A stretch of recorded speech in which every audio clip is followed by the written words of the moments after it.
Right now at 6, the Blazers' new billionaire owner makes his case to the Rose City. It feels like we're making a pretty big investment by staying here and paying these tax rates and agreeing to these fees. What we did and didn't hear from Tom Dundon about the Moda Center and future of the franchise. Meanwhile, there's zero on the private side. So that's one of the main things that I'm asking for, is to see that there's actually skin in the game. What some of Portland's city councilors say they want to see before doling out public dollars. And later, it's the only public skating rink in the city of Portland. A last-ditch effort to save the Lloyd Center and its one-of-a-kind ice skating rink from development and demolition. I'm not trying to get people to agree or disagree with me. I just know it feels like we're making a pretty big investment by staying here and paying these tax rates. New Blazers owner Tom Dundon there standing firm on his belief that public money should be used to renovate the Moda Center, not more investments from him and his ownership group.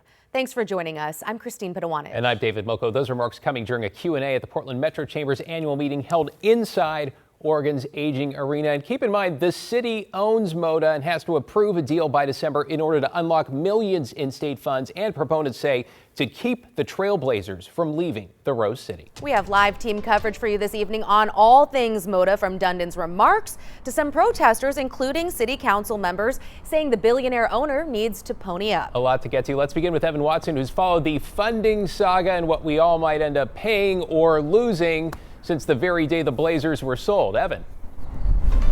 Yeah, David, this is about an arena, the surrounding Albina neighborhood, and much more than that when it comes to the Blazers' future as well, and everything in between, really. Today, Tom Dundon didn't share too many of his cards, and I have to be honest, Portland Metro Chamber President Andrew Hone asked Dundon more questions about his childhood, about his favorite food, about how he kicks back, than he did about the ongoing Moda Center renovation negotiations. Now, Dundon did say, though, however, that he is completely against tanking, and he reemphasized that he wants the Blazers to win now. Ultimately, the future of the Moda Center lies in the hands of Portland City Council. They are the ones who are going to determine what that looks like with public funding as they debate adding $120 million to the state and county's contributions. Dundon's ownership group paid more than $4 billion for this team. Today, he said there are constraints in Portland and Oregon, namely taxes and ticket revenue sharing, that he considers investment already in an arena renovation. It feels like we're making a pretty big investment by staying here and paying these tax rates and agreeing to these fees for dollars that go back into the building. It's not that we're taking the money. Mayor Keith Wilson and Governor Tina Kotek have been big advocates for using public funding for a Moda Center renovation. And today, Tom Dundon said, I really like your mayor, I really like your governor, them being on the same page there. Mayor Wilson also added his own comments, saying that he believes his own city council is really slowing things down now, pushing them to get a deal done and to see this funding resolution come to a close. David? Yeah, we're going to talk about them in just a minute. But Evan, one other nugget that came out of all this today, the mayor alluding to the possibility of a future All-Star game in Portland. Any insight there? Yeah, he did talk about that directly. He said that he is on the phone frequently with NBA Commissioner Adam Silver, and that when he's talking to Commissioner Silver, he's saying, hey, we're going to get a renovation, an upgrade, an arena deal done, but we're going to expect an All-Star game for the NBA, a WNBA All-Star game. Part of the mayor's playbook, saying that this is much bigger than just upgrades for the Blazers. He sees a larger term impact here. So much at stake, as always. Appreciate your continued follow-ups. Thank you, Evan. A little bit of negotiating in public there. Of course, not everyone is on board with the big picture plan to upgrade Moda. Some folks aren't even sure why it is needed. It's all part of the conversation here, including at a rally outside the Portland Metro Chamber meeting that included 3 city councilors. Our Celine Stevens is live outside City Hall this evening. Celine, what are they saying? Christine, so those 3 counselors showed up, as well as around 50 or so people outside the Moda Center in protest. And so the main message that I was hearing from people today was that they believe that the hundreds of millions of dollars that would go to this Moda Center upgrade could better be used somewhere else. They also want more private funding and also transparency.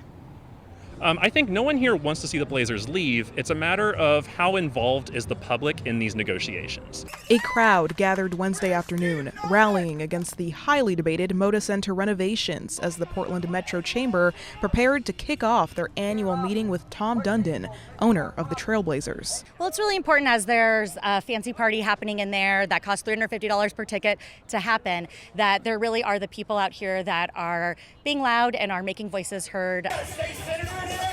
Protesters argue the current plan requiring hundreds of millions of dollars of public funding poured into it isn't right. I am definitely looking for more private funding. People will say that we own this building, we should be paying for all of it, but this is the source of value for the owner of the team, and so it makes sense for him to also meet us in the middle on an investment here. Many arguing the money could be better used elsewhere.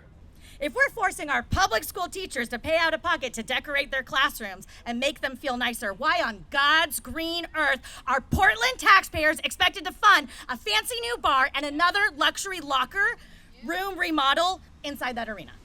Inside the event, protesters were escorted out.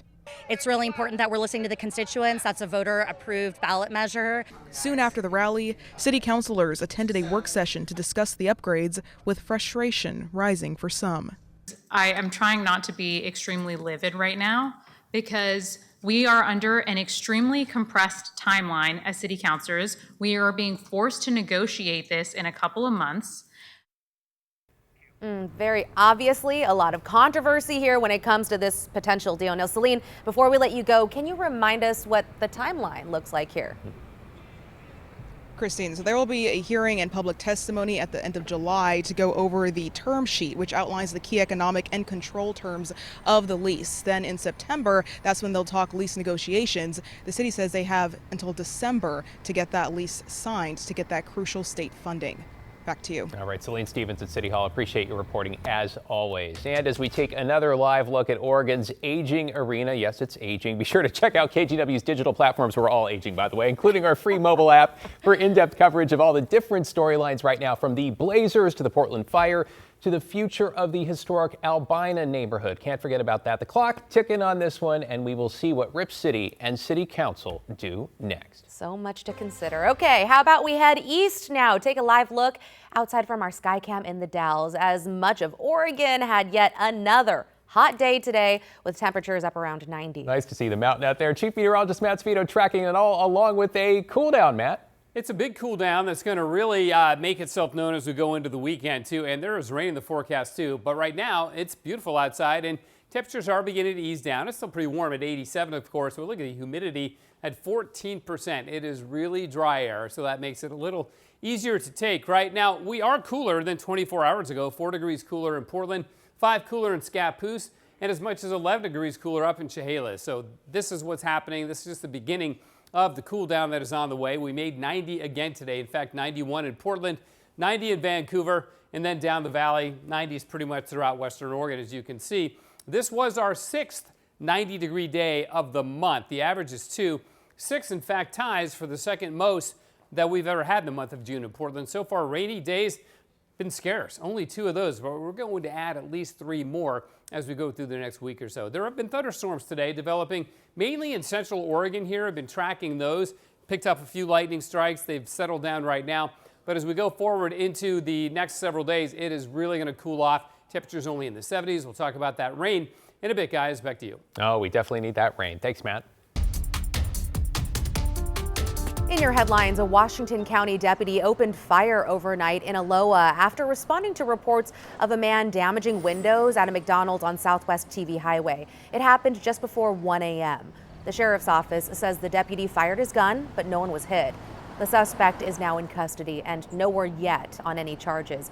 Beaverton police are looking into what happened. Well, staying in the area, a 14-year-old is in critical condition after being hit by a teenage driver while riding an electric scooter. This was on Southwest Shoals Ferry in Beaverton at Loon Drive just before 6:30 this morning. Police say the boy was wearing a helmet and was using a marked crosswalk. The driver of the car, a 16-year-old, police say, stayed at the scene and is cooperating with investigators.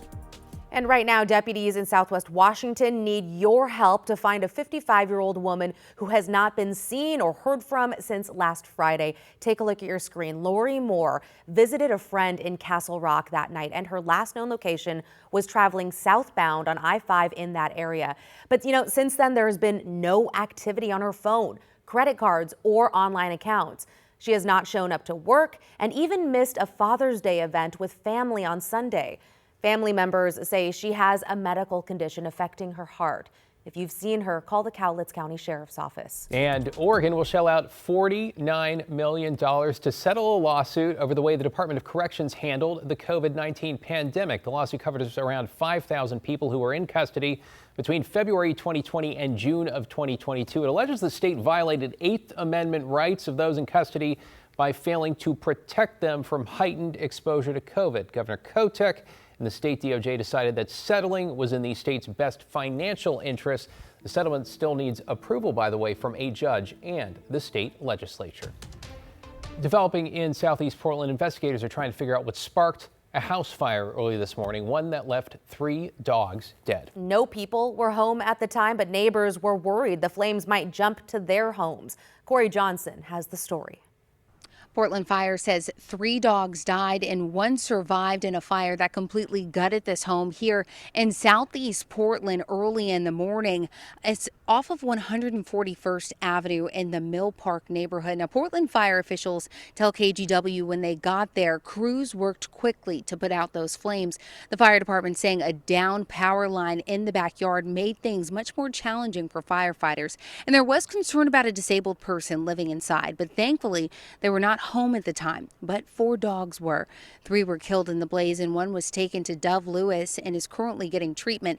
We also spoke with a neighbor who was home at the time. She says she heard an explosion and was concerned the blaze would spread to her home. I can't imagine. I just can't imagine. And I'm just thankful that no human lives were in danger. So that really was a blessing.